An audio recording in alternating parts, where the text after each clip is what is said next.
Today I want to share with you what are 9 ways that we can teach our children and our grandchildren how Jesus is the Lamb of God. And I've got a little helper here today to help me out. This is Baba. My youngest granddaughter loves Baba and loves to come and find her in our house as soon as she comes over. So Baba is here to help me teach this to you. 9 ways. There's 9 things that I'm going to share with you today from Scripture that teaches how Jesus is the Lamb of God and how we can teach these concepts to our children.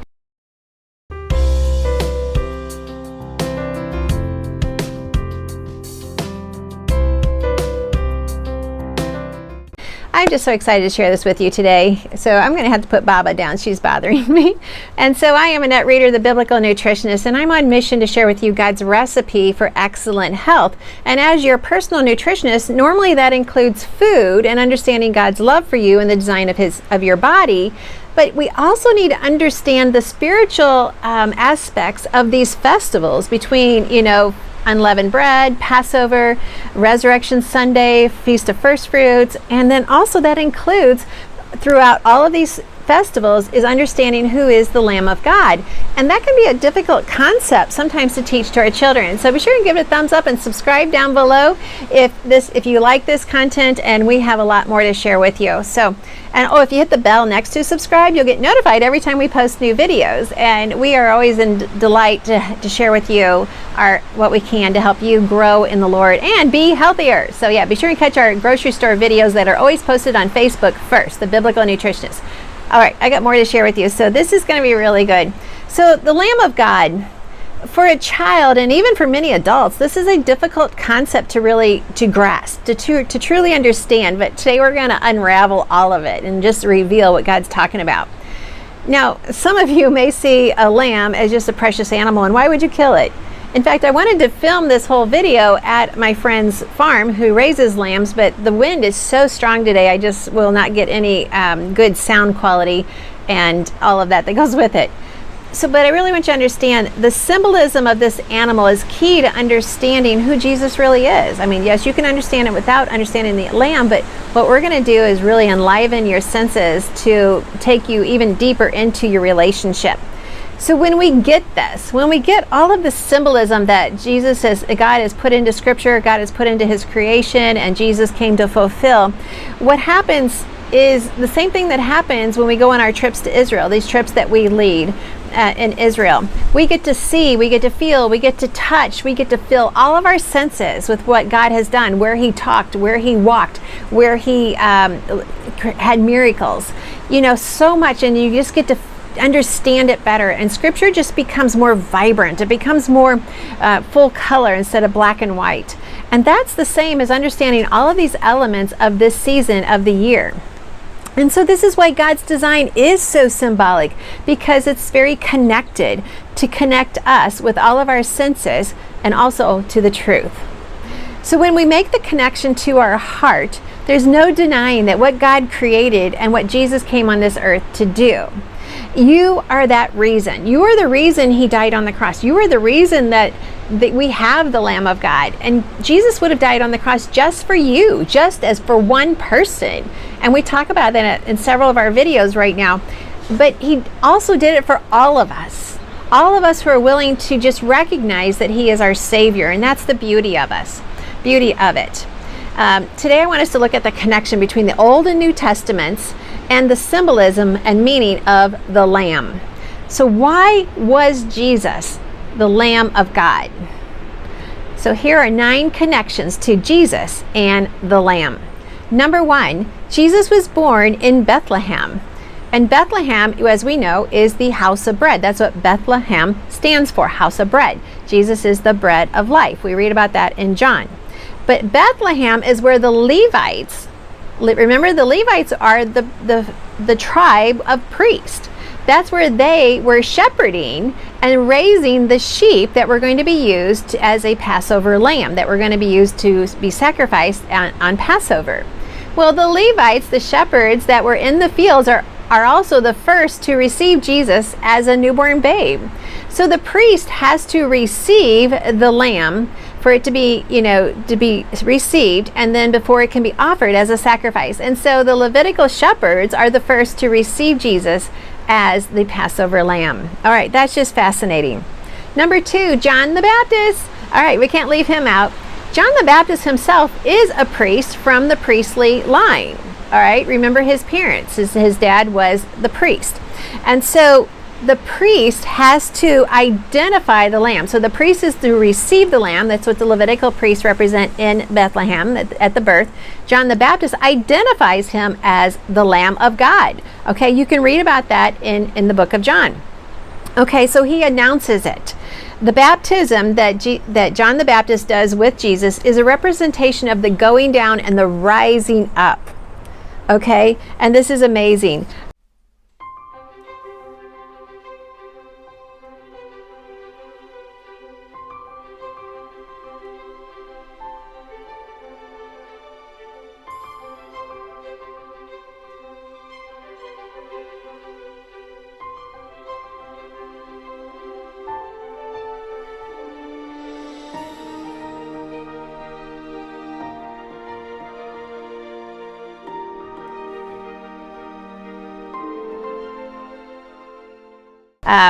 So when this announcement was made, when John the Baptist says, "Behold, the Lamb of God," all right, this proclamation to the people that would have heard it there, that were standing around them, it had a lot of meaning to it. To us, it's like, yeah, behold the Lamb of God. No, but to them, it had a lot more because they knew their scriptures. They knew the Pentateuch. They knew the scriptures. All right. So number 1, lambs were used for sacrifice. And so John is saying, behold the lamb. Well, they're thinking in their mind, wait a minute, lambs are used for sacrifice. Number 2, they're thinking the Messianic lamb, because they know the scriptures of Isaiah 53. The Messianic lamb who's going to be their savior. Remember, their triumphant one. They're still watching for him. They don't realize many Jews don't realize he's already come. And so they're looking for the Messianic lamb who's going to be led to slaughter, because that's been prophesied in Isaiah 53. And they're recalling from Exodus 12 the Passover lamb, and then it evokes a memory, an image of deliverance from bondage. So when John proclaims, "Behold, the Lamb of God," the Israelites and all of the Jewish people in that area were thinking all of these things. Well, lamb, that signifies all of these things. You know, it signifies everything that's going to come, that's already happened, and what is going to happen. You can see the wind is a little bit strong today, so this is why I couldn't film this at the farm. All right, let's look at number 3. Jesus fulfilled the story of Abraham and Isaac.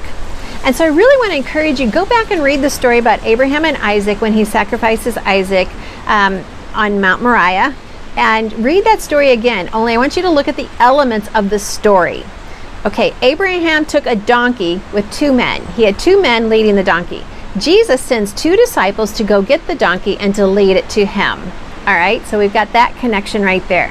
Abraham took his son, his firstborn and only son of Sarah. Jesus is God's firstborn, his only son. All right, and when his son Isaac asked, "Where is the lamb?" Abraham said, "God himself will provide a lamb," which is Jehovah Jireh, the Lord provides. Now, did God provide a lamb in the story of Isaac and Abraham? No, because instead there was a substitute lamb. There was a ram, because it wasn't Jesus' time to come. And so instead, Abraham used the ram instead. So now think back to the story a little bit earlier before that point. So they leave the donkey, and then Abraham takes the wood off the donkey and puts it on the back of Isaac. Isaac, who's to be the sacrificial lamb, is carrying the wood. Jesus carried the wood cross, because Jesus is our sacrificial lamb. All right, and we go on in that story. God knew Abraham's heart was pure, and God intervened and provided a ram. And a ram is an adult lamb. Okay, actually I thought a ram was a different animal when I was younger. I'm confused with all these animals. So a lamb is considered a lamb up until 1 year, and then an adult lamb becomes a ram, and an adult female lamb becomes a ewe. All right, so there you go. Someday God would deliver his son as the lamb. So now here's another key point I want you to realize when Abraham is doing this. Abraham was going up Mount Moriah. Mount Moriah is where Abraham was to sacrifice Isaac, but instead God provided a ram, sorry. And Mount Moriah is where Jesus was sacrificed, outside the gates on Mount Moriah. All right, number 4, Jerusalem. All the lambs had to be brought to Jerusalem and be offered to the high priest. Jesus came riding in on a donkey and went to the temple first, okay, because he cleansed it. Jesus, because all of the lambs, remember they were raised in Bethlehem, which is about 5 miles outside of Jerusalem, a walking distance, easy. They were raised outside of Bethlehem, and then they were raised for the sacrifice in the temple. So Jesus was born in Bethlehem, and then he was crucified in Jerusalem, because that's Mount Moriah. That's where God said he would provide a lamb. And this is, and he came in on a donkey, and they had to be offered to the high priest. Number 5, the lamb at Passover was chosen by the father of the family. Jesus was chosen for us, for our family. We are one family with one father. The high priest represents the family of Israel and all nations, to be quite honest, and he chose Jesus to be the sacrifice. Abraham chose Isaac, his son, his firstborn. Also in the Passover directions, it says 1 lamb per family. All who are in Christ are one family. Don't you love all this stuff? Number 6, the lamb was to be inspected for 4 days. Jesus was tested and quizzed and challenged for 4 days by all categories of people. The Sanhedrin, the high priest, the Pharisees, the Sadducees, and all of the other people inspected him. They challenged him. They quizzed him for 4 days. Now, I talk about in another video 4 fun ways that you can celebrate with your children about the lamb. And I talk about just having a lamb that you either draw on a paper and you keep it with you for 4 days, or go to a farm and visit a lamb every day for 4 days, or just having your own little lamb that you take care of for 4 days. You know, I just can't imagine. There's been, I've gone to the state fair, and the 4-H there has a demonstration where all these children have raised these animals from birth up until they bring them to be on display to get ribbons, you know, for how well they did at raising this animal. No, and then when I finally understood what they're doing, they're raising this animal. Some of the children sleep with that animal. That animal follows them wherever they go. But yet they sell it then at the auction at the state fair, knowing that that animal is going to be taken away and slaughtered. I don't know. For me, I couldn't do it. I just couldn't do it. I would have to buy it myself, buy it back, which is interesting because that's part of the story too. Okay, so the lamb was inspected for 4 days, just as Jesus was inspected for 4 days. So when you're reading Exodus 12 and the rules for Passover, and you apply it to what happened in Jesus's life, you help your children to understand how Jesus became that Passover lamb. Number 7, he was without spot. Now, many of us think that the lamb had to be white. It didn't have to be white. It could be any color. It could even have colored spots on it. But without blemish means pure, and it means blameless. Well, physically, Jesus was pure. He had no sin. He had no skin issues. He had no eczema. He had no psoriasis. He had no leprosy. His skin was clean. Mentally and spiritually, he was 100% pure. He was blameless. He had never harmed anyone. He had never spoke ill of anyone. He always spoke God's word. So he was pure and he was blameless. Okay, so physically we see that without blemish means without sickness, skin, or skin spots, sickness, disease, or skin spots. Spiritually, it means without blame, and they were harmless. Number 8, the sacrifices were in the morning and in the evening. So the sacrifices were at 9 a.m. and at 3 p.m. Remember, this is of the lambs. There's 1 lamb per family. That's a lot of lambs that have to be sacrificed. And so in the day of Jesus, when he came into the Temple Mount to be that sacrificial lamb, there was a lot of sacrificing going on the day of Passover. By 3 p.m., the lamb is killed. Now, Jesus was put on the cross at 9 a.m. That would have been the time of the morning sacrifices. And he died at the time of the evening sacrifices, which was he was put on the cross at 9 a.m. and then he was sacrificed at 3 p.m. Sorry about that.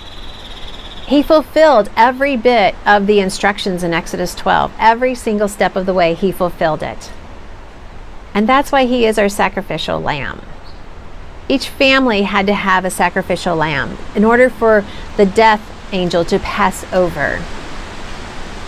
Number 9, it was a 1-year-old lamb. The lamb was in the prime of his life, and Jesus was in the prime of his life. There is so much in this. There's even more that I have time to go into. I just really wanted to share this with you and get you to understand how Jesus was the perfect lamb, the perfect sacrificial lamb to take away our sins. Now we can either live in the gift of that salvation experience, or we could live without it. It's a totally our choice. And it's all about receiving him as our Savior and recognizing him as the Lamb of God. So when John says, "Behold, the Lamb of God," we get to choose whether we believe John or we reject John's words. We either receive the fact that Jesus is the Lamb of God. He is the ultimate Lamb of God, the final sacrifice. Remember that the curtains were torn. Jerusalem was later destroyed. We don't need another lamb to be sacrificed because Jesus was the Lamb of God. All right, I hope this helps you to share little tidbits into the story, to add these nuggets of truth so you can just understand more and more what Jesus did for you. If you like this video, give it a thumbs up. If you're listening on podcast, I just want to say thank you for listening. I so enjoy having you listen there as well. Don't forget to check out our website, thebiblicalnutritionist.com, because on that website, I have a free book for you. It's called The 7 Steps to Biblical Health. And these are the 7 steps I use with all of my coaching clients, and I use it because they work. All right, thanks for watching.